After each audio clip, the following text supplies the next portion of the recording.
ምናኔ ባህረ ሐዘናት ናት ተቀርቶ የማያልቅ ሐዘን ምናኔ ማለት ነው በባሌ ምድር ታላቅ ገዳም በገድለኛ አባት ተቀደመ ገዳሙ የገደሙት የባሌ ሀገረ ስብከት ሊቀ ጳጳስ የነበሩት ብፁዕ አቡነ ሰላማ ናቸው በረከታቸው ይደርብንና የባሌ ሰንሰለታማ ተራራዎች የሚተነፍሱትን ቅዝቃዜ ተቋቋሙ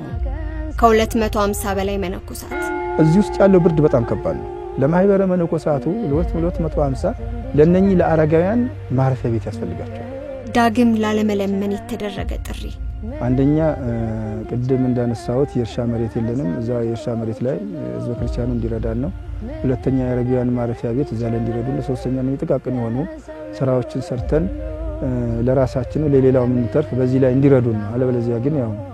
ገዳሙ አደጋ ውስጥ ሊገባ ይችላል በዚህ ነው አሁን ሚሊኒየም ሰኔ 29 የገቢ ማሰባሰቢያ ያዘጋጀ ነው ማለት ነው በህብረት የተነሱ መነኮሳት ጠርተውናል በሚሊኒየም አዳራሽ ሰኔ 29 ከቀኑ 6 ሰዓት ትልቅ ተቋም እንገነባለን ትኬቶቹን በሃዱ ባንክ ቅርንጫፎች ያገኛሉ በውጭ ዓለም በአገር ውስጥ የሚገኙ ወገኖቻችን ገዳሙን ከመፍረስ እንዲታደጉ ነው የምንፈልገው